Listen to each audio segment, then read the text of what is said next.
Hello everyone, welcome to the October 21st, 2018 edition of the Astrology News Report. I'm your intrepid host, Ron Berger. In this segment, we'll take a look at the upcoming planetary patterns and predictions. What's on the celestial agenda for October 21st to October 28th and beyond. But before beginning, a little reminder to viewers to please help out covering the costs of keeping this weekly report going. You can show your appreciation for this work by clicking on the link at the end of the video to make your donation. Thanks. First item for this week. It's the middle of the lunar cycle. That means time for the full moon. The full moon will be on Wednesday, October 24th, at 7 degrees sidereal Aries. This will be an unusual full moon because it is in near exact conjunction with Uranus, the planet of freedom, rebellion, eccentricity, unexpected events, together with all that full moon energy. Note, too, that Uranus is retrograde, which makes it stronger and more erratic than usual. And it's in Aries, a sign that likes to make things happen. Sounds pretty exciting. In astrology, the moon is the seconds hand of the cosmic clock. It frequently provides the kick that sets things off. Now note that opposite to the full moon and opposite to Uranus is retrograde Venus. Venus and the Moon-Uranus combination are mutually influencing each other, exchanging energy. So, the significations of the planet of romance and pleasure, agreements and advisors, costs and value, is having a relationship with the planet of sudden events. Looks like a lot of excitement. Well, except that Venus is retrograde, which may alter the outcomes a bit. Retrograde planets are strong, but simultaneously not operating normally. In other words, unreliable. By the way, during the next couple of weeks, Venus becomes more exactly opposite to Uranus. The exact opposition is on October 30th, when both will be at 6 degrees of their respective signs. Also, note that at the end of the month, Venus will be simultaneously at the midpoint, in other words, exactly square, to the moon's nodes, Rahu and Ketu.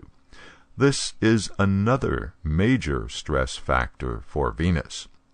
So, Venus is heading into a pattern this week that is only going to get more intense, manifesting as anything from broken agreements to rebellious females. Mercury will change signs on Friday, October 26th, leaving Libra and entering Scorpio. By doing so, Mercury leaves the company of Venus and now joins up with Jupiter. Mercury is the planet of the rational mind and communication, therefore facts and information, speech and writing, and therefore the media. Scorpio is the sign of secrets and investigations, and Scorpio is very intuitive. It's a great combination for all the Sherlock Holmes types. Scorpio is passionate and likes to have and use power. Again, Mercury is ideas and reasons. So we have a combination that enhances the power of ideas and reasons and their passionate expression in the media. While in Scorpio, Mercury, the planet of facts and information, teams up with Jupiter, the planet of faith and belief and optimism. This planetary pattern means putting a lot of faith in facts and data. It's also the planet of truth combined with the planet of information. So, getting to the truth and verifying the facts. And this is all happening in the sign of secrets and investigations. So you can see where this is leading.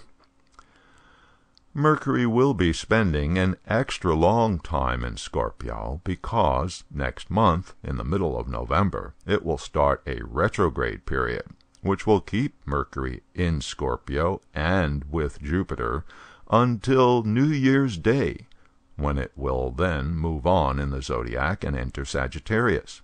So, 2 months of Mercury plus Jupiter in Scorpio. This should be interesting.